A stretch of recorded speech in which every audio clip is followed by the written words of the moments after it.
So, if you don't know me, my name's Mrs. Tyrrell Vick. I'm an English teacher, but I'm also head of sociology. And what I'm here to do is to try and persuade as many of you as possible to sign up to do sociology next year. It's a really exciting time for sociology here because this is the first year that we've done it. So, we only have currently a year 12 class studying it.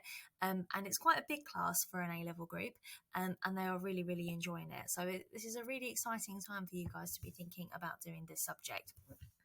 Hey guys, so what is sociology? So some of you might have heard of it before, some of you might be just sort of a bit curious because it's not necessarily a subject that is done at GCSE. Some schools do it, but generally it's not. Essentially, sociology is the study of society. It's the study of people, thinking about how they behave, why they behave, what things can we use to try and explain people's kind of modes and methods of behaviour. So essentially, if you're like me and you like to be nosy and think about why people do certain things, then this is definitely the course for you. So I've got a little clip to show you guys. Hopefully it'll work. That just kind of sums up what sociology is a little bit more.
Hey guys, so hopefully that was useful in helping you understand it a little bit more.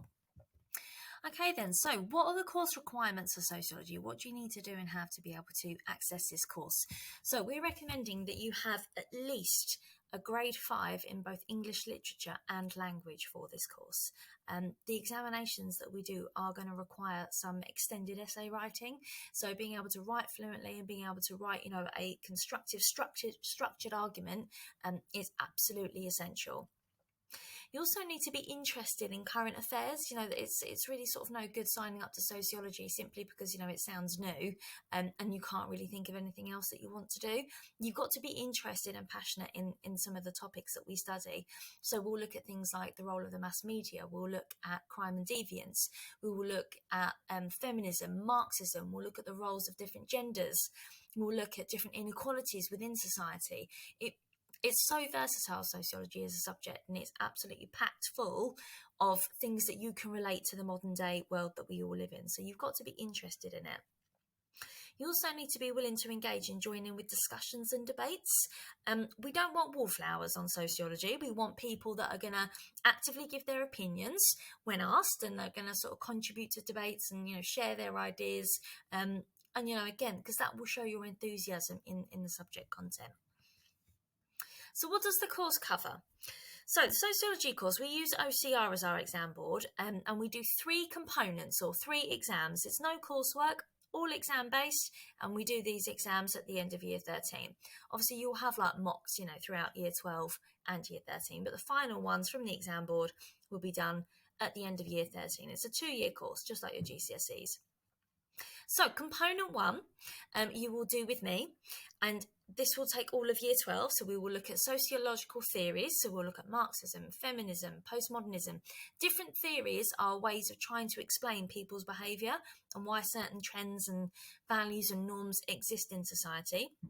We'll look at culture, different cultures, subcultures, identity, socialization, how people become socialized, how people become part of society.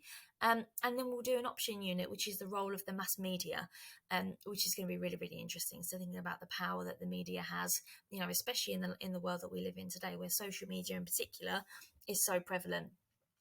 Component two, you will do with Miss Tiller, who is the other sociology teacher. She also teaches psychology as well, and there's a lot of overlap between sociology and psychology. So she will do component two, which is research methods and analysing inequalities in society. So you'll look at things like questionnaires, you'll look at things like market research, you'll look at things like how we try and gauge social opinion on certain things, how we gather information about what's happening out there, and then trying to apply that information to certain inequalities within society. And then in year 13, Miss Tiller and I, we will split this unit, component 3. Miss Tiller will cover globalisation and the social digital world. So thinking about how, over time with the advancements in technology that we have, the barriers that kind of separate us are gradually starting to break down. It's almost as if, we're not kind of constrained or constricted by boundaries and borders anymore. We almost become like all as one. And I will look at crime and deviance. Again, there is massive overlap here with psychology, thinking about why people deviate from social norms, why people commit certain crimes, why people do the things that they do. Okay. So how are you going to be assessed? So as I said, we have 3 examinations. There's no coursework. So component 1, which is socialization, culture and identity. So this is this one here. You do an hour and a half written examination, 90 marks, and it's 30% of your overall A level. Component 2, so the one you do with Miss Tiller, this middle one here, 2 hours and 15 minutes this paper, which does sound a lot, but obviously if you've done the English literature, power and conflict, exams before, then obviously that's how long that is. So, building up that stamina will hopefully have already started to happen. 35% of your overall A level, and the third unit, debates in contemporary society, 105 marks, and is 35% of your total A level. So what can you do with a sociology A level? A sociology A level is really, really well respected by universities. They absolutely love seeing that you have it because it's so versatile. It covers so many skills. It covers so much, so many different types of subject knowledge, and it will be really, really good to set you up for lots of different degrees that you might want to go on to do later on. In particular, if you wanted to do sociology as a degree, history, English, law, psychology, philosophy, and the list really is endless, to be honest. Sociology is a really, really well-respected A-level. You've also got on the right-hand side there, you can see a list of subjects, and these are the subjects in A-levels that the Russell group of universities, so the top 20, most like to see, and obviously you can see sociology is in there. So it really is a well-respected A-level. What careers can you do using sociology? So you've got a massive range on there. I'm not going to read them all out for you. You can see it. But again, it just shows how versatile and useful sociology is as a gateway into so many different careers and professions, because it's a study of people. And obviously the skills that you're learning doing it by debating, discussing, it's all building up your people skills, which is something, it's very transferable. Lots of employers would want to see that. Okay guys, so hopefully I've sort of, tantalised you into trying to get you guys to do sociology. But if you do have any other questions, then you can email myself. I oversee sociology, or Miss Tiller, and I'll put our email addresses on there. The exam board that we use is OCR.